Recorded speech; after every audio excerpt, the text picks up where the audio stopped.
Hi friends, welcome back to my YouTube channel. ನನ್ನ ಒಂದು YouTube ಚಾನಲ್ಗೆ ಯಾರೆಲ್ಲ ಸಬ್ಸ್ಕ್ರೈಬ್ ಆಗಿಲ್ಲ ದಯವಿಟ್ಟು ಸಬ್ಸ್ಕ್ರೈಬ್ ಮಾಡ್ಕೊಳ್ಳಿ. ಹಾಗೆ ವಿಡಿಯೋ ಸ್ಕಿಪ್ ಮಾಡೋಕ್ಕೆ ಹೋಗ್ಬಿಡಿ, ಎಂಟು ತನಕ ನೋಡಿ. ಇದು ಆಂಟಿ ಮನೆ ಗೃಹ ಪ್ರವೇಶ ಆದಮೇಲೆ ನಾವು ಅವತ್ತೇ ಹೊರಟಿದ್ವಿ ಊರಿಗೆ. ಆದರೆ ಆಂಟಿ ಅವತ್ತು ಊರಿಗೆ ಹೋಗೋದಕ್ಕೆ ಬಿಡಲಿಲ್ಲ. ಯಾಕೆ ಅಂತಂದರೆ ಅವತ್ತಿನ ಫಂಕ್ಷನ್ ಎಲ್ಲ ಮುಗ್ದಿತ್ತು, ಎಲ್ಲ ಟಯರ್ಡ್ ಆಗಿದ್ವಿ. ಹಂಗಾಗ್ಬಿಟ್ಟು ಬೇಡ, ಇವತ್ತು ಲಾಂಗ್ ಜರ್ನಿ ಆಗುತ್ತೆ, ಹೋಗೋದು ಬೇಡ, ನಾಳೆ ಮಾರ್ನಿಂಗ್ ಹೋಗುವಂತ್ರಿ ಅಂತ ಹೇಳಿಬಿಟ್ಟು ಆಂಟಿ ನಮ್ಮನ್ನ ಹೋಗೋದಕ್ಕೆ ಬಿಟ್ಟಿರಲಿಲ್ಲ. ಎಲ್ಲ ರಿಲೇಷನ್ಸ್ ಎಲ್ಲ ಹೋಗ್ಬಿಟ್ಟು ಸ್ವಲ್ಪ ಜನ ಮಾತ್ರ ಉಳ್ಕೊಂಡಿದ್ರು. ಹಾಗೆಯೇ ನಾವು ಉಳ್ಕೊಂಡಿದ್ವಿ. ಇವಾಗ ಹೊರಟಿದ್ದೀವಿ. ನಾವು ಅರ್ಲಿ ಮಾರ್ನಿಂಗ್ ಹೊರಡ್ತೀವಿ ಅಂತ ಹೇಳಿದ್ವಿ, ಬಟ್ ನಾವು ಹೊರಟಾಗ 9 ಗಂಟೆ ಆಗಿತ್ತು. ಇವಾಗ ಹೊರಟು ಹೋಗ್ತಾ ಇದ್ದೀವಿ. ಥ್ಯಾಂಕ್ ಯು ಮಾ. ಇನ್ನೇನು ಹೊರಟುವಲ್ವ, ಹಂಗಾಗಿ ಎಲ್ರಿಗೂ ಹೇಳ್ಬಿಟ್ಟು ಹೋಗೋಣ ಅಂತ ಒಳಗಡೆ ಬಂದೆ. ನಮ್ಗೆ ಇಲ್ಲಿಂದ ಹೋಗಬೇಕಾದ್ರೆ ತುಂಬ ಬೇಜಾರಾಗುತ್ತೆ. ಯಾಕೆ ಅಂದರೆ ನಮಗೆ ಅಲ್ಲಿರೋದಕ್ಕೆ ತುಂಬ ಇಷ್ಟ. ನನಗೆ ಅಂತಲ್ಲ, ನಮ್ಮ ಮನೆಯವ್ರಿಗೆ, ನನ್ನ ಮಕ್ಕಳಿಗೂ ಸಹ ಅಲ್ಲಿರಬೇಕು ಅಂದರೆ ತುಂಬ ಇಷ್ಟ. ಹಾಗಾಗ್ಬಿಟ್ಟು ಹೋಗ್ಬೇಕಾದ್ರೆ ತುಂಬ ಬೇಜಾರು ಮಾಡಿಕೊಂಡೇ ಬರೋದು ನಾವು. ಇವಾಗ ಹೊರಟುವಲ್ವ, ಎಲ್ಲರೂ ಕಳಿಸೋದಕ್ಕೆ ಅಂತ ಬಂದರು. ನೋಡಿ, ನಮ್ಮ ಕಂಡ್ರೆ ಅಷ್ಟು ಪ್ರೀತಿ ಅವ್ರಿಗೆ. ನಾವು ಅಷ್ಟೇ, ಅವ್ರನ್ನೂ ಅಷ್ಟೇ ಪ್ರೀತಿ ಮಾಡ್ತೀವಿ. ಹೊರಡ್ಬೇಕಾದ್ರೆ ನೋಡಿ ಎಲ್ಲರೂ ಬಂದ್ಬಿಟ್ಟು ಕಳಿಸ್ತಾ ಇದ್ದಾರೆ ನಮ್ಮನ್ನು. ಬನ್ನಿ ಆಯ್ತಾ, ನಮ್ಮನೆ ಬನ್ನಿ.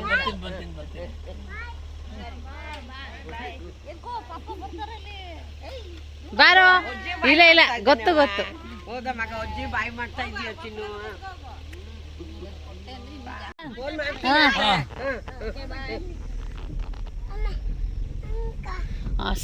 ಇವಾಗ ಹೊರಟ್ವಿ. ನೋಡಿ ಅವರೆಲ್ಲ ಎಷ್ಟು ಪ್ರೀತಿ ಮಾಡ್ತಾರೆ ಅಂತ. ನಾವು ಅಷ್ಟೇ, ಪ್ರತಿ ಸರಿ ಬಂದಾಗ್ಲೂ ಬೇಜಾರು ಮಾಡ್ಕೊಂಡೇ ಹೋಗ್ತೀವಿ. ಏಕೆಂದರೆ ಇಲ್ಲಿರೋದಕ್ಕೆ ನಮ್ಗೆ ಅಷ್ಟು ಇಷ್ಟ ಆಗುತ್ತೆ. ಹಾಗಾಗಿ ಅಲ್ಲಿಂದ ಹೋಗ್ಬೇಕಾದ್ರೆ ಸ್ವಲ್ಪ ಬೇಜಾರಾಗಿ ಮಾಡಿಕೊಂಡೆ ನಾವು ಹೊರಡುವಂಥದ್ದು. ನನ್ನ ಮಗ ಅಂತೂ ತುಂಬ ಬೇಜಾರು ಮಾಡ್ಕೊಂಡ. ಇನ್ನೂ 2 ಡೇಸ್ ಇರ್ಬೋದಿತ್ತು ಮಮ್ಮಿ ಅಂತ. ಬಟ್ ಮನೆಯವ್ರಿಗೆ ರಜೆ ಇರಲಿಲ್ಲ, ಪಾಪ ಅವರು 2 ಡೇಸ್ ರಜೆ ಹಾಕ್ಬಿಟ್ಟಿದ್ರು. ಹಂಗಾಗಿ ಅನಿವಾರ್ಯ ಬರಲೇಬೇಕಾಗಿತ್ತು. ಹಂಗಾಗಿ ಹೊರಟ್ವಿ. ಇವಾಗ ಬರ್ತಾ ನಾವು ಪ್ರತಿ ಸರಿ ಇಲ್ಲಿಗೆ ಬಂದಾಗ ಇಲ್ಲೊಂದು ದೇವಸ್ಥಾನ ಇದೆ, ಅಲ್ಲಿಗೆ ಹೋಗದೆ ಬರೋದಿಲ್ಲ. ಪ್ರತಿ ಸರಿ ನಾವು ಯಾವಾಗ ಬಂದ್ರೂ ಆ ದೇವಸ್ಥಾನಕ್ಕೆ ಹೋಗ್ಬಿಟ್ಟೆ ನಾವು ಆಮೇಲೆ ಬೆಂಗಳೂರಿಗೆ ಬರೋ ಅಂಥದ್ದು. ಇವಾಗ ಆನ್ ದ ವೇ ಹೋಗ್ತಾನೆ ಸಿಗುತ್ತೆ ಆ ದೇವಸ್ಥಾನ. ಹಾಗಾಗ್ಬಿಟ್ಟು ಹೊರಟಿದ್ದೀವಿ. ದೇವಸ್ಥಾನ ಹೋಗ್ಬಿಟ್ಟು ಆಮೇಲೆ ನಾವು ಹೊರಡೋಣ ಅಂತ ಅಂದ್ಬಿಟ್ಟು ಇವಾಗ ದೇವಸ್ಥಾನದ ಹತ್ರ ಹೋಗ್ತಾ ಇದ್ದೀವಿ. ಅದು ಯಾವ ದೇವಸ್ಥಾನ ಅನ್ನೋದನ್ನು ನಾನು ಅಲ್ಲೋಗ್ಬಿಟ್ಟೆ ಹೇಳ್ತೀನಿ ನಿಮಗೆ.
ಜಸ್ಟ್ ದೇವಸ್ಥಾನನ ರೀಚ್ ಆದ್ವಿ.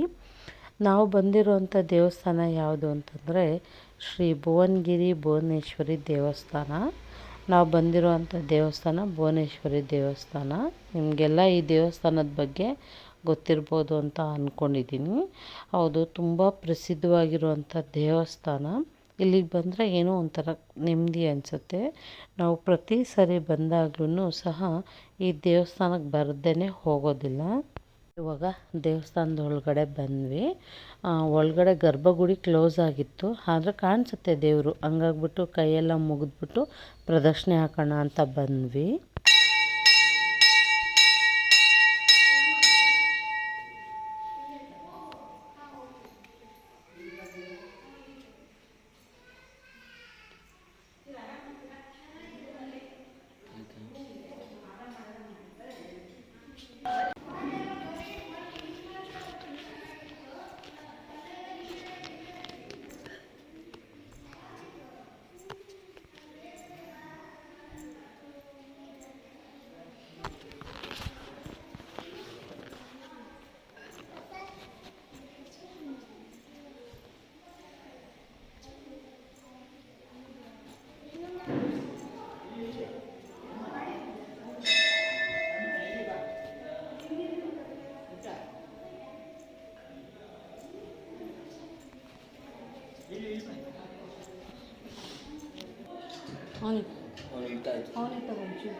ಬಾ ಚಿನ್ನ ಬಾ ಸಾಕು ಬಾ ಇನ್ನೂ ಸತಿ ಬೇಡ ಸಾಕು ಬಾ ಬಾರ ಇರ್ಲಿ ಬಾ ಬಾ ಬೇಗ ಬಾ. ಇವಾಗ ದರ್ಶನ ಎಲ್ಲ ಮುಗಿಸ್ಕೊಂಬಿಟ್ಟು ಆಚೆ ಬಂದ್ವಿ. ಹಾಗೆಯೇ ಒಂದು ವಿಡಿಯೋ ಮಾಡ್ಕೊಳ್ಳೋಣ ಆಚೆ ಫುಲ್ಲು ಅಂತ ಅಂದ್ಬಿಟ್ಟು ವಿಡಿಯೋ ಮಾಡ್ಕೊತಾ ಇದ್ದೀನಿ.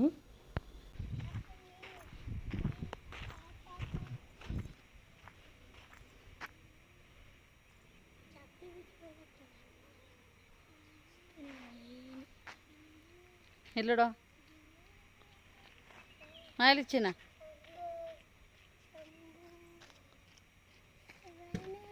ದೇವಸ್ಥಾನದಲ್ಲಿ ದರ್ಶನ ಎಲ್ಲ ತುಂಬ ಚೆನ್ನಾಗಾಯಿತು. ಇವಾಗ ನಾವು ಹೊರಟ್ವಿ. ನಾವಿವಾಗ ಡೈರೆಕ್ಟ್ ಬೆಂಗಳೂರಿಗೆ ಹೋಗ್ತಾ ಇಲ್ಲ, ನಾವೊಂದು ಪ್ಲೇಸಿಗೆ ಹೋಗಬೇಕು ಅಂತ ಅಂದ್ಕೊಂಡಿದ್ದೆ. ಹಂಗಾಗ್ಬಿಟ್ಟು ಅಲ್ಲಿಗೆ ಹೋಗ್ಬಿಟ್ಟು ನಾವು ಬೆಂಗಳೂರಿಗೆ ಹೋಗೋದು ಅಂತ ಡಿಸೈಡ್ ಆಯಿತು. ಹಾಗಾಗ್ಬಿಟ್ಟು ಹೋಗ್ತಾಯಿದ್ದೀವಿ. ನಾವು ಎಲ್ಲಿಗೆ ಹೋಗಿದ್ವಿ ಅನ್ನೋದನ್ನು ನಾನು ನೆಕ್ಸ್ಟ್ ಲಾಗಲ್ಲಿ ನಿಮ್ಗೆ ಹೇಳ್ತೀನಿ. ಇವಾಗ ನಾವು ಹೊರಟಿದ್ದೀವಿ. ತುಂಬ ಖುಷಿಯಾಗುತ್ತೆ ನಾವು ಆಂಟಿ ಮನೆಗೆ ಬರಬೇಕು ಅಂದರೆ. ಎಕ್ಸ್ಪೆಷಲಿ ನನ್ನ ಮಕ್ಕಳಿಗೆ ನನಗೆ ತುಂಬ ಖುಷಿ ಅನಿಸುತ್ತೆ. ಯಾಕೆ ಅಂದರೆ ನಮಗಲ್ಲಿ ಅಷ್ಟು ಕಂಫರ್ಟಬಲ್ ಇದೆ. ಹಾಗಾಗ್ಬಿಟ್ಟು ನಾವು ಪ್ರತಿ ಸಾರಿನೂ ರಜಕ್ಕೆ ಮಾತ್ರ ಮಿಸ್ ಮಾಡೋದೇ ಇಲ್ಲ. ಪ್ರತಿ ವರ್ಷವೂ ನಾವು ರಜಕ್ಕೆ ಆಂಟಿ ಮನೆಗೆ ಹೋಗೇ ಹೋಗ್ತೀವಿ. ಅಂದರೆ ಖುಷಿ ಅನಿಸುತ್ತೆ ನಮಗಲ್ಲಿ. ನನ್ನ ಮಕ್ಕಳಿಗಂತೂ ಅಲ್ಲಿಗೆ ಹೋದರೆ ಅಂತೂ ತುಂಬ ಇಷ್ಟ. ಯಾಕೆಂದರೆ ಆಂಟಿ ನನ್ನ ಮಕ್ಳಿಗೆ ಅಷ್ಟು ಪ್ರೀತಿ ಮಾಡ್ತಾರೆ.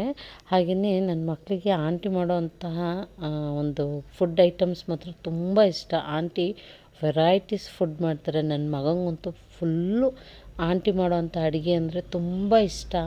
ಆಮೇಲೆ ಆಂಟಿ ಅಷ್ಟೇ ಪ್ರೀತಿ ಮಾಡ್ತಾರೆ. ಅಲ್ಲಿ ನಾವು ಹೋದರೆ ಬರೋದಕ್ಕೆ ಮನಸ್ಸು ಬರೋಲ್ಲ, ಅಷ್ಟು ಖುಷಿ ಅನಿಸುತ್ತೆ. ಇವಾಗ ಬೇಜಾರು ಮಾಡಿಕೊಂಡೇ ಹೊರಟ್ವಿ. ನನ್ನ ದೊಡ್ಡ ಮಗ ಇನ್ನೊಂದು 2 ಡೇಸ್ ಇರೋಣಮ್ಮ, ಪಪ್ಪ ಬೇಕಿದ್ರೆ ಹೋಗಲಿ, ನಾವು ಆಮೇಲೆ ಹೋಗೋಣ ಅಂತ ಹಠ ಮಾಡ್ತಿದ್ದ. ಬಟ್ ಅನಿವಾರ್ಯ, ನಾವು ಹೊರಡಲೇಬೇಕಾಗಿತ್ತು. ಹಂಗಾಗಿ ಹೊರಟ್ವಿ. ನಾವಿವಾಗ ಆಗುಂಬೆ ಘಾಟ್ ಸೆಕ್ಷನಲ್ಲಿ ಇದ್ದೀವಿ. ಅಲ್ಲಿ ವ್ಯೂ ಪಾಯಿಂಟ್ ಇತ್ತು. ಹಂಗಾಗ್ಬಿಟ್ಟು ಅದನ್ನು ನೋಡ್ಕೊಂಡು ಹೋಗೋಣ ಅಂತ ಗಾಡಿ ನಿಲ್ಲಿಸಿದ್ರು. ಹಾಗಾಗಿ ಅಲ್ಲಿ ನೋಡ್ತಾ ಇದ್ದೀವಿ. ಚೆನ್ನಾಗಿದೆ.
ಇವತ್ತಿನ ವಿಡಿಯೋ ನಿಮಗೆಲ್ಲ ಇಷ್ಟ ಆಗಿದೆ ಅಂತ ಅಂದ್ಕೊಂಡಿದ್ದೀನಿ.